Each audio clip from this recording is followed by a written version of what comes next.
এবার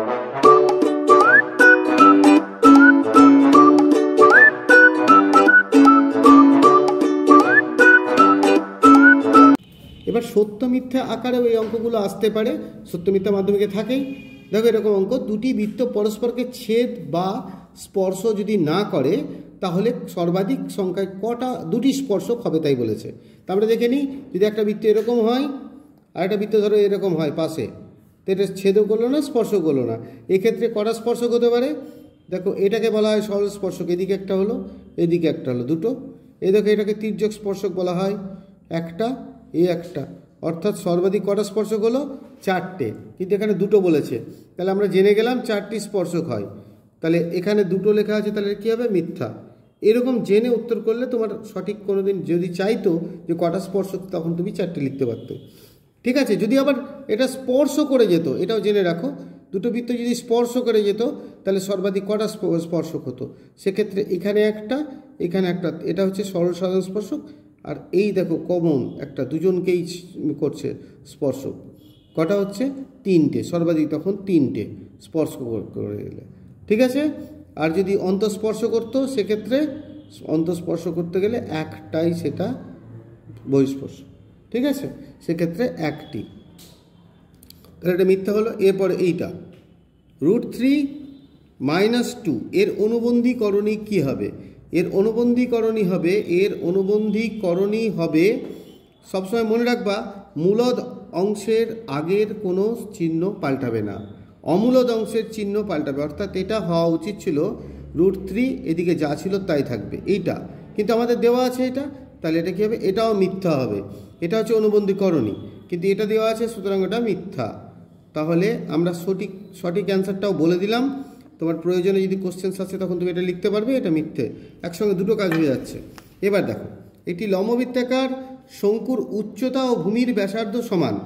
লম্ববৃত্তাকার শঙ্কু একটা আঁকা যাক, উচ্চতা এবং ভূমির ব্যাসার্ধ সমান। যদি এরকম ঘটনা ঘটে যায়, এটা শঙ্কুর উচ্চতা আর ভূমির ব্যাসার্ধ এইটা, এরা সমান। শঙ্কুর আমরা এক দিকটা আঁকলাম, কিন্তু একটা দিক আঁকলাম, এইটা যদি ভাবো, এই পাশটা আমরা এক দিকটা আঁকলাম, এক দিকটা মোটামুটি আমি আঁকলাম, এরা সমান, এটা সমান। তাহলে বলেছে শঙ্কুর শীর্ষকোণ, শঙ্কুর শীর্ষকোণ কিন্তু এই পুরোটাকে নিয়ে হয়, অর্থাৎ এই যে পুরো যদি ছবি আঁকতাম, এটা শীর্ষকোণ, তো এই কোণটা কত ডিগ্রি? এটা যেহেতু 90 ডিগ্রি হয়, আর এটা সমান বলে দিয়েছো, তাহলে এটা 45, এটা 45 হয়, তাহলে এইটা 45 হলো, আর শীর্ষকোণ কত হচ্ছে? 90 ডিগ্রি। তাহলে শীর্ষকোণের মানে এখানে 90 ডিগ্রি বলেছে, এটা কিন্তু সত্য ঘটনা, অর্থাৎ সত্য, উত্তরটা হবে সত্য, কারণ আমরা এখানে দেখলাম 90 ডিগ্রি হচ্ছে। ভালো অঙ্ক, খুব ভালো অঙ্ক। এটি মেশিনের দাম প্রতি বছর 2% হ্রাস পাচ্ছে, তার বর্তমান মূল্য হ্রাস পেয়ে হয়েছে 2p টাকা। ধরো অনেক দিন আগে অনেক টাকা দাম ছিল, এখন এটা হয়েছে, তাহলে 2n বছর পূর্বে মানে আগে মেশিনটির মূল্য কত ছিল? এরকম ক্ষেত্রে কী করব? মনে করে নিব মূল্য ছিল, মনে করি 2n বছর পূর্বে মূল্য ছিল x টাকা, এক্সই লিখলাম। তাহলে প্রশ্ন অনুসারে আমরা এটা লিখতে পারি। এগুলো ধরো শর্ট কোশ্চেন, এগুলো না লিখলেও হয়, তবে লিখলেও সুবিধা হয়। প্রত্যেক বছর হ্রাস পাচ্ছে, কতটা হ্রাস পাচ্ছে? 2%। তাহলে 1 - 2r/100, ওপরে কত? 2n, দিয়ে গিয়ে কত হলো? দাম হলো 2p টাকা। তাহলে x সমান কত? এই ধরনের অঙ্ক এরকমভাবে আসবে, হয়তো অপশান দিয়ে দেবে তোমাকে, এটা 2p, এই তলাতে চলে আসছে 1 - 2r/100 তলা পাওয়ারে 2n, এরকম হয়তো অপশানে নেই, তখন তুমি খুঁজে পাচ্ছ না, এটা কী করবে? 2p, এটা ওপরে নিয়ে গেল, এই তো এরকম একটা অপশান দেওয়া আছে। এই যে সূচকের নিয়ম অনুযায়ী নিচটা ওপরে গেলে কত হয়? -2n, তখন অনেকে বুঝতে অসুবিধা হয়। এটা একটা ভালো অঙ্ক। এটা আরও ভালো অঙ্ক, দুটি সদৃশকোণী সদৃশ ত্রিভুজের পরিসীমা ত্রিভুজ দুটির বা অনুরূপ বাহুগুলির সঙ্গে কী হবে? এটা তো আমি লিখে দিচ্ছি, তোমাদের সমানুপাত সম্পর্ক হবে, সমানুপাত সম্পর্ক, ঠিক আছে, বা সমানুপাতই হবে। এটা কি করে হলো একটু বুঝিয়ে দিচ্ছি। ধরে নাও এখানে একটা ত্রিভুজ আঁকলাম, যার এই ত্রিভুজ হচ্ছে ABC, আর একটা ত্রিভুজ আঁকলাম একটু বড়, যার নাম দিলাম পিকিউআর। এটা যদি সদৃশ হয়, এই কোণটার সঙ্গে এটা, এটার সঙ্গে এটা, এটার সঙ্গে এটা সদৃশ হয়, তাহলে আমরা কি জানি অনুরূপ বাহুগুলো সমানুপাতি হয়, মানে এবির সঙ্গে পিকিউ সমান হয়, এসির সঙ্গে পিআর সমান হয়, আর বিসির সঙ্গে কিউআর সমান হয়। তাহলে এর পরিসীমা বলতে তিনটে বাহুর যোগফল। আবার আমরা জানি সংযোজন পদ্ধতিতে এইগুলো যোগ করলে কি হয়, যে প্রতিটি অনুপাতের মান এরা নাকি সমান হয়। তো প্রতিটি অনুপাতের মান যেটা যোগ করছি সেটা তো পরিসীমাই হয়ে যাচ্ছে তার। দেখো তিনটে বাহুর যোগফল পেয়ে যাচ্ছি, এবং তারপর আমরা কি সিদ্ধান্তে এলাম যে পরিসীমার অনুপাত আর বাহুগুলোর অনুরূপ বাহুগুলোর অনুপাত সমান, তাই আমি লিখলাম সমানুপাত সম্পর্ক। ঠিক আছে, এই ধরনের অঙ্ক খুব দেয়। 13 সেমি ব্যাসার্ধ বিশিষ্ট কোনো বৃত্তের 10 সেমি দীর্ঘ একটি জ্যা কেন্দ্র থেকে কত দূরে অবস্থিত, মানে লম্ব দূরত্ব কত হবে, এটা আমাদের চেয়েছে। এখানে অ্যান্সার বসিয়ে দিলেই হবে। আমি একটু করে দেখাচ্ছি কি করে করব।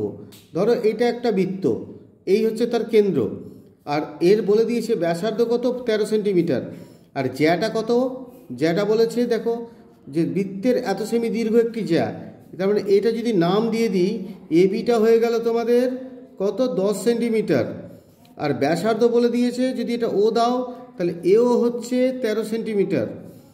এবার এখান থেকে দূরত্ব যদি আমি এখানে পি দিই দূরত্ব, তাহলে ওপি সমান কত আমাদের চেয়েছে। তাহলে একটা কথা দেখো লক্ষ্য করে, যে এপি আর বিপি কিন্তু সমান। আমরা জানি যে লম্ব হলে সমদ্বিখণ্ডিত হয়, দূরত্ব বলেছে মানে লম্ব দূরত্বই হবে, অর্থাৎ 10/2, এইটা হয়ে গেল 5 সেন্টিমিটার, মানে আমরা এটা পেয়ে গেলাম। এইটুকুটা 5, এটা 13, তাহলে এইটুকুটা কত, ওপিটা কত বার করতে হবে। তাহলে ওপি স্কোয়ার সমান কত, এও স্কোয়ার মাইনাস এপি স্কোয়ার। এও স্কোয়ার মানে কত 13 স্কোয়ার মাইনাস 5 স্কোয়ার, অর্থাৎ 1 6 9, এটা হচ্ছে 25, মানে হলো 1 4 4 বিয়োগ করে, অতএব ওপি হয়ে গেল √1 4 4 দিয়ে 12। তাহলে কত দূরত্ব হলো 12। তাহলে এখানে উত্তরটা আমরা এরকম লিখে দেবো 12 সেন্টিমিটার। ঠিক আছে, পরের কোশ্চেনটা দেখো। পরের কোশ্চেনটা বলেছে বার্ষিক 10% হারে যে টাকার 2 বছরের সরল সুদ 400 টাকা হয়, সেই টাকার 2 বছরের চক্রবৃদ্ধি কত হবে। দারুণ কোশ্চেন, হেভি দারুণ কোশ্চেন। সেটা 2 বছরের সরল সুদ দেওয়া আছে 400 টাকা, তাহলে সেই টাকার বলেছে 2 বছরের চক্রবৃদ্ধি সুদ কত হবে। তো তুমি দেখো, তো 2 বছরের সরল সুদ, ভালো অঙ্ক, একটু অন্যরকমভাবে দিয়েছে। সরল সুদ কত 400 টাকা, তাহলে 1 বছরের সরল সুদ কত 400/2, অর্থাৎ 200 টাকা। 1 বছরের সরল সুদ পেয়ে গেলে। তো তুমি জানো চক্রবৃদ্ধি সুদের ক্ষেত্রে কি হয়, যেটা সুদ হয় তারও আবার সুদ কিছুটা পাওয়া যায়। তার মানে এই 200 টাকারও আবার কিছু সুদ পাবো, সেটার 1 বছরের সুদ যেটা, সেটাই অতিরিক্ত সুদ। তা সেটা আমরা বার করে নেব, যে অতএব 200 টাকার 1 বছরের সুদ কত হচ্ছে আমরা দেখে নিই। দেখে নাও, সুদের হার তো তোমরা জানোই 10%। লিখলাম টাকাটা আমরা জানি 200 টাকা 1 বছর, তো কত হচ্ছে 2, তাহলে কত আসছে আমরা পেয়ে গেলাম, দেখো 200 টাকা 20 টাকা, তাহলে এখানে পেলাম 20 টাকা। তাহলে প্রথম যে আমরা 400 টাকা পেয়েছিলাম, তার মানে এখানে এই 200 টাকার সঙ্গে আরও 20 টাকা যোগ হবে। অতএব 2 বছরের চক্রবৃদ্ধি সুদ কত হবে। প্রথমত দেখো, প্রথম বছর 200 টাকা পেয়েছি, পরের বছর 200 টাকা, আর এই যে 200 টাকার জন্য যে 1 বছর এক্সট্রা সুদ পাবো, এটাও কিন্তু দ্বিতীয় বছর পাবো। তাহলে মোট চক্রবৃদ্ধি সুদ এখানে কত হলো 420 টাকা। এই অঙ্কটা উল্টো করে দেয়, 420 টাকা দেওয়া আছে, 400 টাকা দিয়ে আছে, তো সুদের হার বার করতে বলে, বা কত বছর সুদের হার বার করতে বলে। ভালো অঙ্ক, একটা নতুন ধরনের অঙ্ক, একটা ভালো অঙ্ক। একটি নিরেট চোঙ গলিয়ে ওয়ার সমান ব্যাসার্ধ ও সমান উচ্চতা বিশিষ্ট কয়টি শঙ্কু তৈরি করা যাবে। দারুণ কোশ্চেন। তো নিরেট চোঙের ব্যাসার্ধ ধরে নিলাম আর একক, উচ্চতা ধরে নিলাম এইটা, তাহলে আয়তন কত, আয়তন হচ্ছে এই πr²h, এত ঘন একক। এটা হয়ে গেল তার আয়তন। সেটাকে গলিয়ে আমরা শঙ্কু বানাবো। তো শঙ্কুর আয়তন কত, শঙ্কুর আয়তন ব্যাসার্ধ তাই বলেছে, এটা কার চোঙের আয়তন। চোঙের আয়তন আমরা বের করে ফেললাম। শঙ্কুর আয়তন শঙ্কুর আয়তন হচ্ছে 1/3 পাই আর স্কোয়ার এইচ। তাহলে বলো কটা শঙ্কু বানানো যাবে? তাহলে শঙ্কুর সংখ্যা সমান কি করে বার করব? চোঙের আয়তনটা এখানে লিখলাম বিভক্ত 1/3 পাই আর স্কোয়ার এইচ, এত টি, অর্থাৎ এটা কেটে গেল 3টি শঙ্কু বানানো যাবে। আর একটা বেশ ভালো অঙ্ক কমন আসে, তাই আমি করে দিচ্ছি। প্রথমে লসাগু করে ফেললাম, এটা ভাগ করলাম, তাহলে থাকছে কত? এক্স। আর এটা ভাগ করলাম, তাহলে এটার সঙ্গে গুণ হচ্ছে এক্স প্লাস 1 তার হোল স্কোয়ার। আর এটা তোমরা পূর্ণ ভেঙে নাও, 25 12 2 24, আগে 25-এর 12 কোনাকুনি গুণ করো, এটাকে সূত্রও ভেঙে নাও, এক্স স্কোয়ার, এটা x square plus 2x plus 1 হলো, তার সঙ্গে 12 গুণ হবে। আর এদিকে কত হচ্ছে দেখো, এক্স স্কোয়ার প্লাস এক্স হচ্ছে, এটা 25, এটা 12, কোনাকুনি গুণ করে নেব। তা আমি বলবো আগে এই গুণটা করে নিই, 25x স্কোয়ার 25x, আর এটা কত আসছে 2x স্কোয়ারের সঙ্গে 12 গুণ করলে 24x স্কোয়ার, এখানে 24x প্লাস 12। একদিকে সব নিয়ে এসো, কত আসছে 25x স্কোয়ার থেকে 24x স্কোয়ার বাদ দিব, এদিকে 25x থেকে 24x বাদ দিব, এদিকে -12 থাকবে, এদিকে 0 হবে। তাহলে এখানে আসছে x square plus x minus 12 equal to 0। এবার এটাকে মিডল টার্ম ভেক্টর করো, x square plus 4x minus 3x minus 12 equal to 0, বা এক্স প্লাস 4 মাইনাস 3 কমন নিলে এক্স প্লাস 4। তো এখানে সমাধান আমরা পেয়ে যাব, কেন কি আমরা এটা কমন নিলেই দেখতে পাচ্ছি দুটো ফ্যাক্টর পেয়ে গেলাম। দিয়ে লিখবো হয় এক্স প্লাস 4 ইকুয়াল টু 0, অর্থাৎ x সমান -4, অথবা এরকমভাবে উত্তর লিখে দিব x minus 3 equal to 0, x সমান 3। এটা নির্ণেয় সমাধান বলে এই দুটো উত্তর লিখে নেব, এরকমভাবে লিখে দিলে ভালো হয়। নির্ণেয় সমাধানটা লিখতে ভুলবে না, x এর মান কত হলো 3, -4, এটা হলো অ্যান্সার। ঠিক আছে, এরকমভাবে লিখে দিলাম। আর একটা বেশ ভালো অঙ্ক মাঝে মধ্যে দেয়, এবিসি ক্রমিক সমানুপাতি, দিয়ে এটা প্রমাণ করতে বলেছে। তো ক্রমিক সমানুপাতির মানে হচ্ছে মাঝেরটা দুবার লিখব, এটা লিখলাম, তাহলে এ বাই বি আর বি বাই সি সমান কে, এটা ধরে নিলাম। শেষ থেকে শুরু করবে এগুলো, বি বাই সি সমান কে, মানে বি সমান C K, A by B সমান কে, তাহলে এ সমান বি কে, এখানে অলরেডি বি কে পেয়েছি, বি সমান সি কে পেয়েছি, তো C K into k, C K square. তাহলে ফাইনালি কি পেলাম, এ সমান সি কে স্কোয়ার, বি সমান সি কে। এই মানটা আমরা লেফট হ্যান্ড সাইড আর রাইট হ্যান্ড সাইডে বসাবো। লেফট হ্যান্ড সাইডে কে আছে, লেফট হ্যান্ড সাইডে আছে 1/b স্কোয়ার, অর্থাৎ 1/সি কে তার স্কোয়ার, অর্থাৎ সি স্কোয়ার কে স্কোয়ার হলো। রাইট হ্যান্ড সাইড কি হচ্ছে, রাইট হ্যান্ড সাইড হচ্ছে 1/b square minus a square plus 1/b square minus c square.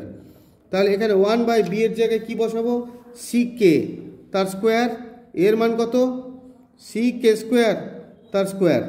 ঠিক একই রকমভাবে বি এর মান কত, সি কে তার স্কোয়ার, আর এখানে সি এর মান তার বসানোর নেই, সি। এখানে কমন যাচ্ছে কি, এখানে কমন যাচ্ছে সি স্কোয়ার কে স্কোয়ার, এখানে 1 হচ্ছে, আর এখানে কে হচ্ছে, কে 4 ছিল, কে স্কোয়ার। ঠিক একই রকমভাবে এখানে সি স্কোয়ার যদি কমন নিয়ে নিই, মাইনাস স্কোয়ার নিলে বেশি ভালো হয়, সি স্কোয়ারটা প্রথমে নিই, কে স্কোয়ার মাইনাস 1। এবার দেখো মজার জিনিস যে এখানে 1 মাইনাস কে স্কোয়ার, এখানে কে স্কোয়ার মাইনাস 1, তো আমাদের কাজটা কি করতে হবে, এখানে মাইনাস কমন নিয়ে নেব। তাহলে লসাগুটা এরকমটা আসবে, একটা লাইন লিখি, সি স্কোয়ার কে স্কোয়ার 1 মাইনাস কে স্কোয়ার, এখানে যদি মাইনাস কমন নিয়ে মাইনাসটা এখানে দিয়ে দিই, তাহলে সি স্কোয়ার দিয়ে এখানে 1 মাইনাস কে স্কোয়ার হয়ে যাবে। তাহলে আমাদের লসাগুটা করার সুবিধা হবে, সি স্কোয়ার কে স্কোয়ার 1 মাইনাস কে স্কোয়ার, আর এখানে কে থাকছে 1, আর এখানে কেবলমাত্র থাকছে কে স্কোয়ার। তাহলে এই পুরোটার সঙ্গে কেটে গেল, তাহলে 1/সি স্কোয়ার কে স্কোয়ার, যেটা আমাদের লেফট হ্যান্ড সাইডে এসছে। তাহলে আমরা লিখব অতএব left hand side equal to right hand side.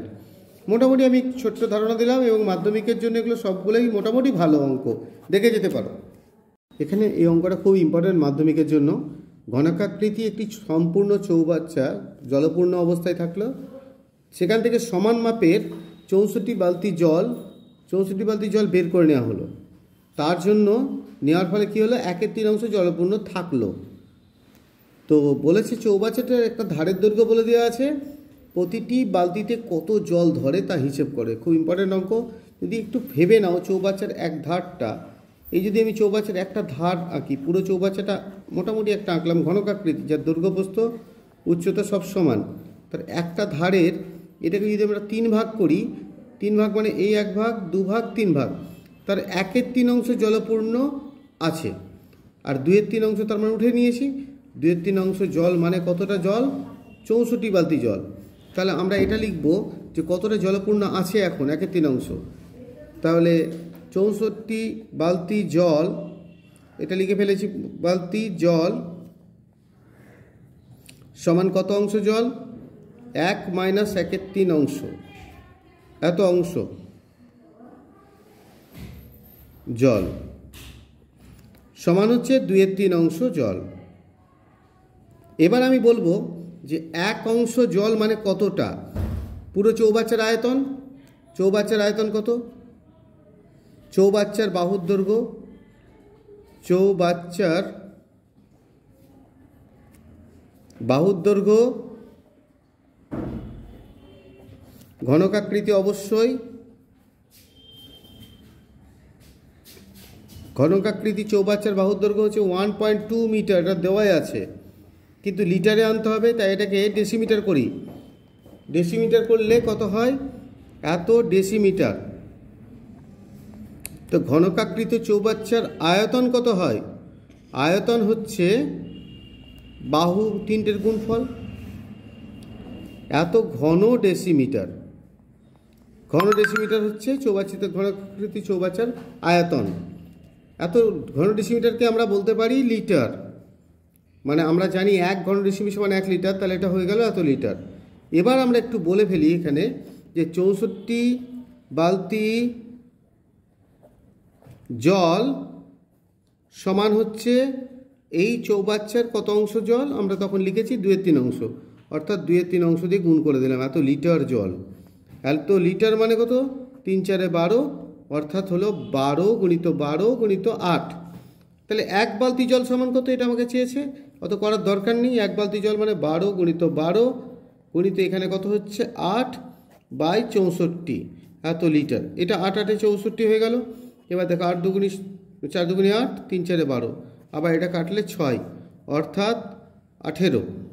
তাহলে 1 বালতি জল মানে 18 লিটার জল, এটা আমাদের চেয়েছে। অতএব 1 বালতি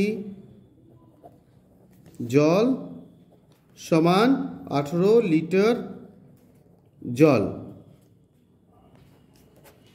কলমের মূল্য প্রতি ডজন যদি 6 টাকা করে কমে যায়, তাহলে আরও 3টি কলম বেশি পাওয়া যাবে, এটা বলেছে 30 টাকাতে।